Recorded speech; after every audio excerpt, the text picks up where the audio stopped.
So just when it seemed like the American job market couldn't get any more unpredictable, OpenAI drops ChatGPT on us, and next thing you know, it's what everybody's talking about.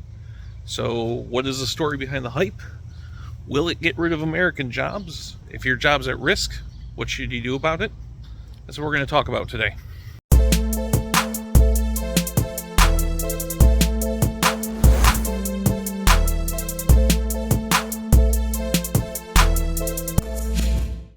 Hello, Dan Trudeau here. I'm the VP and Executive Recruiter at PRA USA, and I want to talk about the challenges to the U.S. job market going into the decades ahead. Now, we're facing several unprecedented challenges right now, all of them related to and interwoven with each other. And it's so big that what I'm going to be doing here is a series of videos, each one of those focusing on one of those challenges. Now, today's video, the first topic we're going to cover is one that is all over the place: the rise of artificial intelligence and its potential effects on the job market. Now, obviously, the concept of AI isn't brand new. The concept's been around for as long as people have been writing science fiction stories. And it's partially those stories that cause a lot of concern about AI because, of course, in those stories, where does AI typically lead?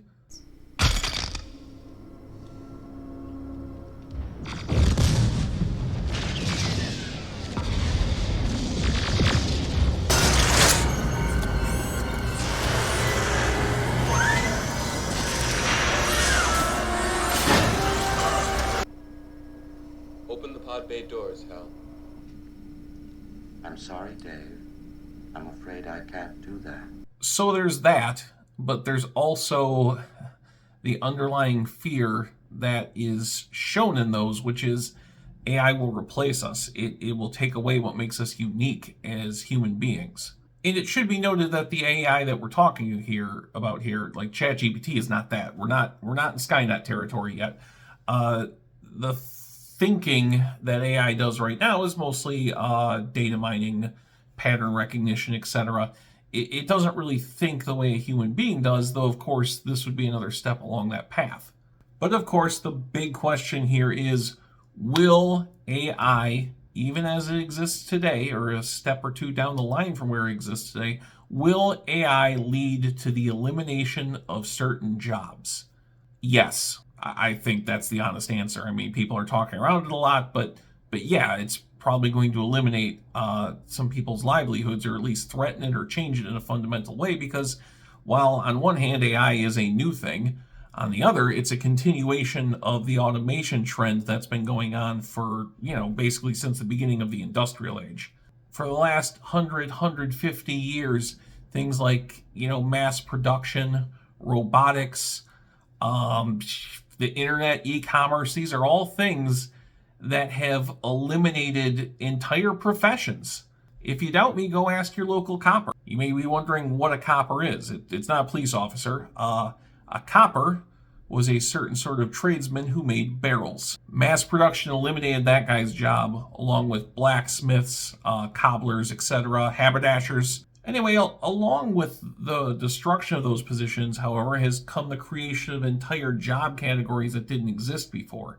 To be frank, AI may have the same potential, where it both destroys opportunity and creates new ones. The tough part is, at the beginning of it, you mostly see what can be destroyed. So this is all, pretty scary for a good reason to a lot of people.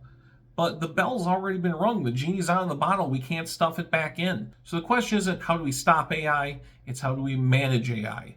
That's what we're going to be finding out in the next couple of years, like what is the best path forward. And it'd be great if for once we could do that in a thoughtful, effective way, as opposed to just diving in and trying to pick up the pieces later. So here's the big question. What are you to do if you're in one of those areas that this technology threatens your career path, threatens your livelihood? I think the best thing you can do in this case is to take what I call the Phil Tippett approach. Now, who is Phil Tippett? Well, Phil Tippett is a legendary animator for films, originally stop motion for Industrial Lights and Magic. And Phil was a huge innovator in this field in the 70s through the 80s into the early 90s.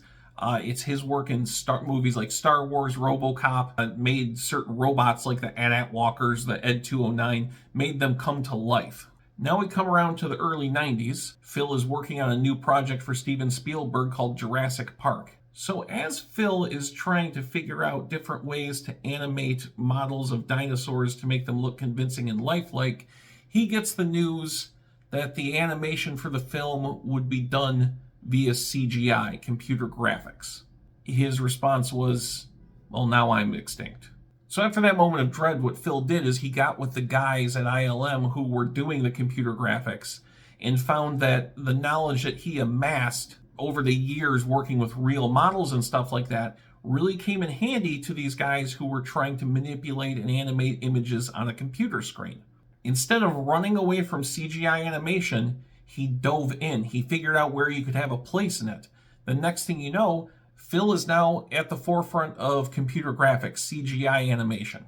When the change came, instead of fighting or trying to work against it, he dove in, he figured out his place in it, figured out how he could, thrive in this new world, and that's what people are going to have to do. If you're, say, a content writer or a software engineer and you're afraid of what, ChatGPT could do, your best bet is to just get in there right now, start working with ChatGPT, different AI engines, figure out how they would affect your job. Where do they help? Where do they come up short? Make yourself an expert in it, embrace it. Then instead of being someone who got left behind, you could turn yourself into someone who is an expert in it, is on the forefront, who can marry all that knowledge that you've gained already and apply it to this new venture, this new direction things are going in.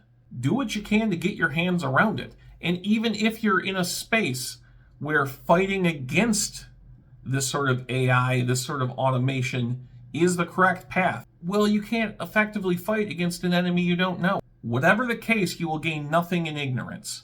Like I said, the genie's out of the bottle. The bell's been rung. This is rolling. If you really want to protect what's important to you, or adapt, or any of those things, you can't be acting out of fear. Hope you enjoyed the video, found it insightful, informational, etc. It is part 1 of my series of the big challenges that we're facing in the American job market going into the decades ahead. Part 2 will be up soon, so make sure you like, share, and most of all, subscribe to the PRA USA channel. We've got 30 plus years of expertise in terms of having successful careers, navigating the job market, etc. Use that experience to get the career and the life you deserve.